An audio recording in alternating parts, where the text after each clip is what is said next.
In 1347, a catastrophe unlike any other began to unfold across Europe. The Black Death, a plague that would claim the lives of millions, spread quickly and mercilessly.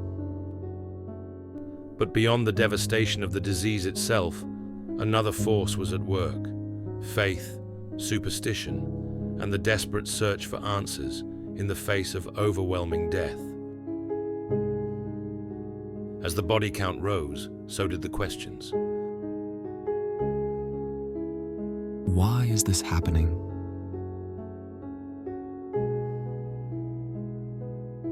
What have we done to deserve such suffering? And who, if anyone, could offer salvation? This is the story of how religion and superstition were tested during the Black Death.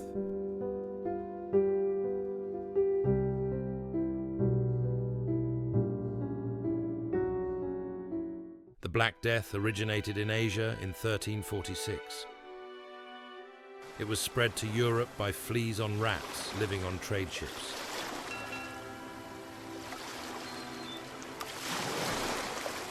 In medieval times, there was trade between Europe and Asia. The Crusades increased awareness of goods and produce that could be imported from abroad. This trade helped the bubonic plague to spread from Asia to European countries. The bacteria that causes bubonic plague is Yersinia pestis. The disease was spread by fleas that bit humans and rats, introducing the bacteria into their hosts. The mortality rate was so high that only about 10 people out of every 1,000 survived. The Black Death had a profound demographic and socio-economic impact on the affected areas. Many cities, towns, and villages were completely depopulated. Before the death ships arrived in Messina, many people in Europe had already heard rumors about a terrible disease called the Great Pestilence that was spreading along trade routes in Asia. In fact, by the early 1340s, the disease had already affected China, India, Persia, Syria, and Egypt. The plague reached Europe in October 1347, when 12 ships from the Black Sea arrived at the Sicilian port of Messina.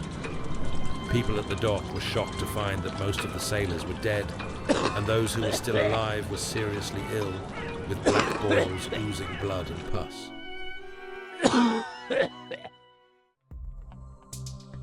The Sicilian authorities quickly ordered the ships to leave, but it was too late. Over the next 5 years, the Black Death killed more than 20 million people in Europe, nearly 1/3 of the population. Europeans were not prepared for the terrible reality of the Black Death. The Italian poet Giovanni Boccaccio described how, at the start of the illness, people developed swellings, either in the groin or under the armpits. These lumps grew as large as an apple or egg, and people called them plague boils. Blood and pus would leak from these lumps, and other symptoms followed, such as fever, chills, vomiting, diarrhea, and intense pain. Soon after, death followed.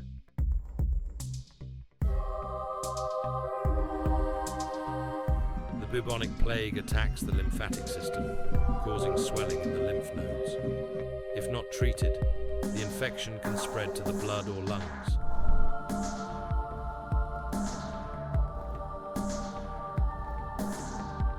The bubonic plague is thought to have arrived in England on a ship that landed on the Dorset coast from Gascony, France. The disease spread quickly across the country. The first known case of the Black Death in England was in June 1348, when a sailor came to Weymouth, Dorset from Gascony.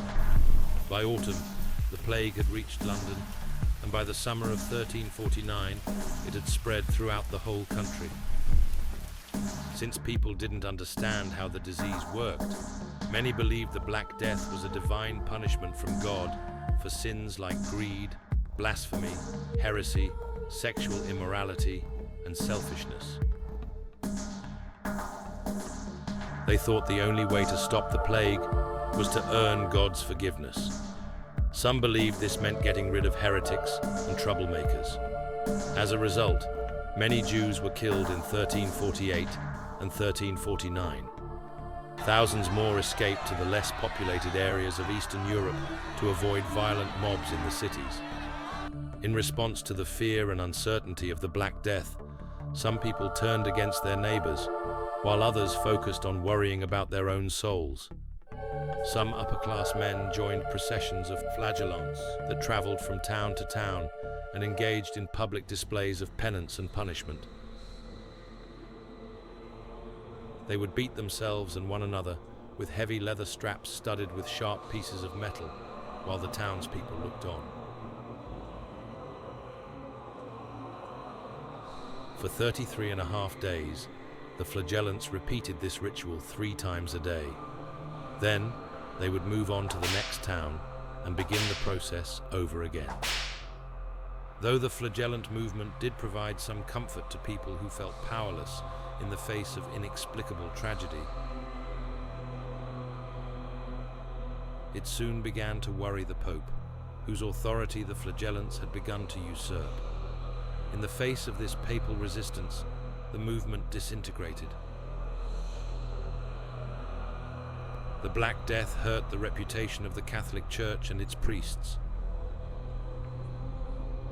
The Church's inability to offer help during the plague, the high death rate among clergy, and the immoral behavior of some priests caused many Christians to lose faith. Some Christians interpreted the Black Death in the context of the Book of Revelation's 4 horsemen of the Apocalypse: pestilence, war, famine, and death. Others believed the plague was a sign that Christ's return was imminent. Anti-Semitism greatly intensified throughout Europe as Jews were blamed for the spread of the Black Death, and many Jews were killed by mobs or burned at the stake en masse. This was a horrible scapegoat that many people used for the epidemic. Because many people wanted to be forgiven as they died, priests often came into contact with more sick people, which led to them dying in even greater numbers than the average person. This caused 2 main effects. First, during the 1348 outbreak, some bishops allowed lay people to perform the last rites for each other. The Bishop of Bath and Wells in England made a well-known decree. The deadly plague spreading everywhere has left many churches without priests, so people are dying without receiving the sacrament of penance. In such cases, if they can't find a priest when they are about to die, they should confess their sins to any layperson, even a woman, if no man is available. This was a major change to Christian teachings, which usually said that only priests could act as intermediaries between people and God. Allowing lay people, even women, to perform sacraments was a big change.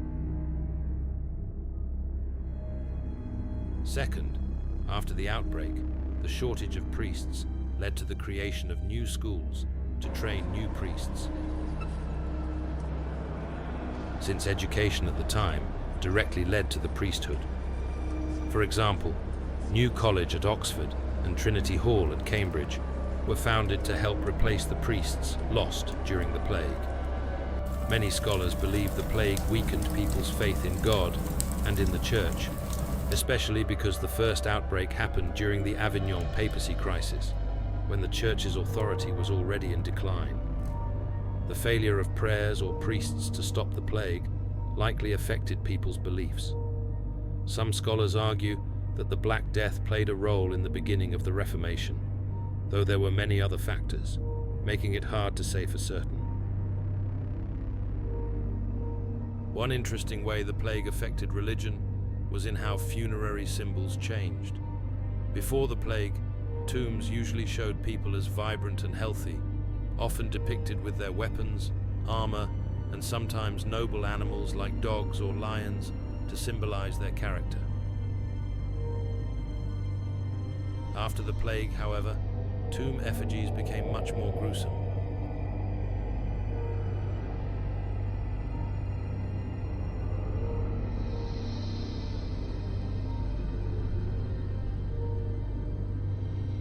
Featuring images of skulls, decaying bodies and worms and snakes crawling through the remains.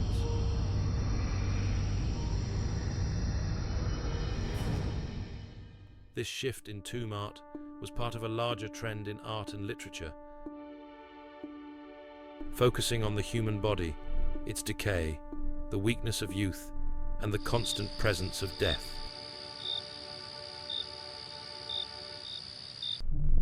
A notable example is the story of the 3 living and the 3 dead, where 3 young nobles riding horses encounter 3 skeletons who tell them that they, too, will soon be nothing but bones.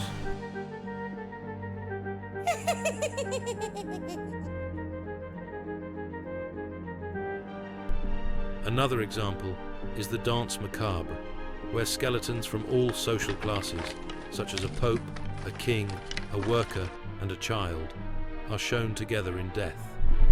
These changes influenced art for centuries. One of the greatest paintings inspired by this idea is Peter Bruegel's The Triumph of Death.